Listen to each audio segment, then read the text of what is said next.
விஜய் பயங்கர கோவமா ஆஃபீஸ் ரூமில் இருக்காரு. அங்கே அந்த காவேரி வராங்க. வந்தவொடனே அப்படியே பார்க்குறாங்க. என்ன பாஸ் காலையில் வந்தீங்க, இப்போ வரைக்கும் நீங்கள் வெளியே வரவே இல்லை அப்படின்னு சொல்லிட்டு காவேரி கேட்குறாங்க. அதை கேட்டோடனே விஜய்க்கு இன்னும் கோவம் அதிகமாக வருது. என்னை எதுக்காக நீ வெளியே வர சொல்கிற? எல்லாரும் என்னை ஏதாவது கேள்வி கேட்கறதுக்காகவா? என்னை அசிங்கப்படுத்திட்டல, நான் எப்படி வெளியே வர முடியும் அப்படின்னு கோவமாக பேசுகிறாரு. இல்லை பாஸ், அதெல்லாம் ஒன்றும் இல்லை, ஒரு காஃபி கொண்டு வந்திருக்கேன், நீங்கள் குடிக்கிறீங்களா அப்படின்னு சொல்லிட்டு காவேரி கேட்குறாங்க. உன்னை கேட்டனா அப்படின்னு சொல்கிறாரு. இல்லை, நான் எங்கள் வீட்டில் போடுற மாதிரி சூப்பராக உங்களுக்காக பார்த்து பார்த்து போட்டு கொண்டு வந்திருக்கேன், குடிங்க, கொஞ்சம் டென்ஷன் குறையும் அப்படின்னு சொல்கிறாங்க. உன்னை யார் காஃபி கொண்டு வர சொன்னா? நீ போய் ரவி அனுப்பு. பாஸ், நீங்கள் யாரையும் பார்க்க மாட்டேன்னு சொல்கிறீங்க, அப்புறம் ரவி அவங்க மட்டும் எப்படி பாஸ் வருவாங்க?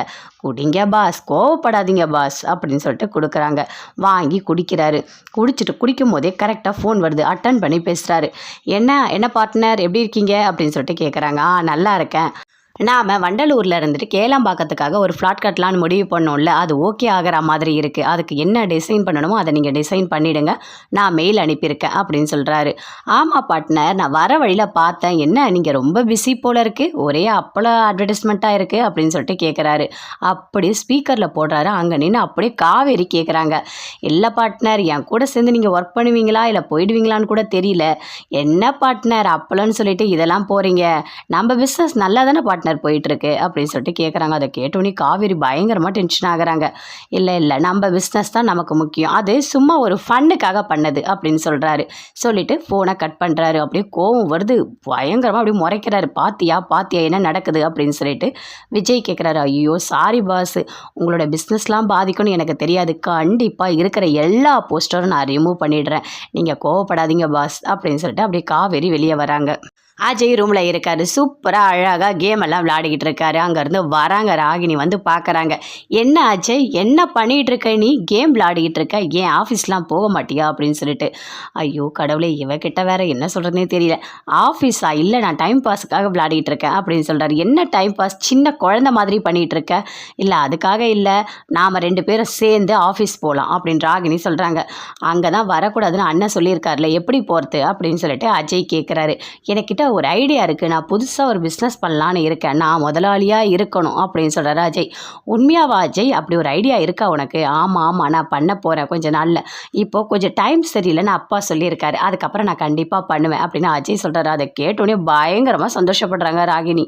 ஓ அப்படியா, சரி அஜய் அப்படின்னு சொல்லிட்டு ரொம்ப சந்தோஷமாக இருக்காங்க. அங்கேருந்து வராரு விஜய். வந்தவொடனே சாப்பிட்றதுக்காக டைனிங் டேபிளில் உட்காராரு. அங்கே தாத்தாவும் இருக்கார். காவேரி வராங்க, தேவையான எல்லாமே சாப்பிட்றதுக்காக வைக்கிறாங்க. அப்படி சாப்பிட்டுட்டே இருக்காரு. போதும் எனக்கு நிறைய வேண்டாம் அப்படின்னு சொல்லிட்டு கோவமாக பேசுகிறாரு. என்ன ஆச்சு விஜய் உனக்கு, இன்னும் கூட உனக்கு கோவம் குறையவே இல்லையா அப்படின்னு சொல்லிட்டு கேட்குறாரு. ஆமாம், என்னை எவ்வளோ நேரம் திட்டுறாரு தெரியுமா, பயங்கரமாக என்னை திட்டுறாரு, போகிற வழியில் இருக்க போஸ்டர்லாம் பார்த்து திட்டுறாரு, எனக்கு ரொம்ப கஷ்டமாக இருக்குது, நான் தான் போஸ்டர்லாம் ரிமூவ் பண்ணிடுறேன்னு சொன்னேன்ல அப்படின்னு சொல்லிட்டு காவேரி சொல்கிறாங்க. ஏம்மா, எதுக்காக நீ போஸ்டர்லாம் ரிமூவ் பண்ண போகிற அப்படின்னு தாத்தா கேட்குறாரு.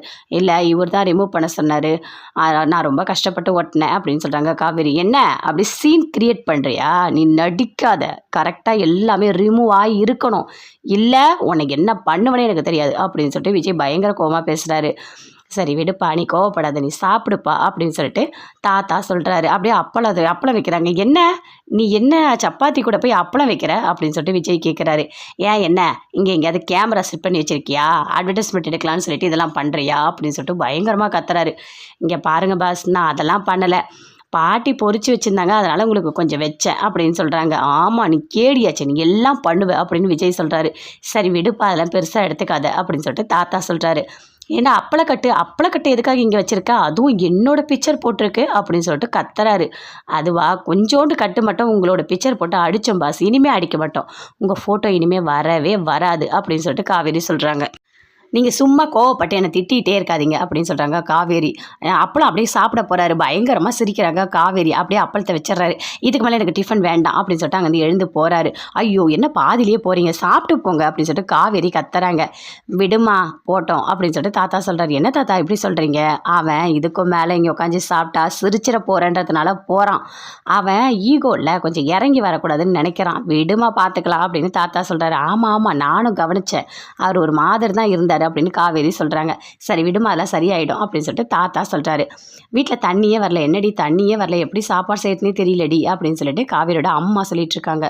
அதுக்குள்ளே குமரன் போகிறாரு தண்ணி எடுக்கிறதுக்காக. அப்போ தாத்தா பார்க்குறாரு. பார்த்துட்டு எங்கப்பா போகிற? இல்லை தண்ணி வரல, அதனால தான் வெளியே போய் எடுத்துகிட்டு வரேன். அதெல்லாம் ஏன்பா, நீ நம்ம வீட்டிலேருந்தே எடுத்துக்கோ, நான் போய் பழுப்பு எடுத்துகிட்டு வரேன், நீ தண்ணி வரா மாதிரி பண்ணிக்கோ.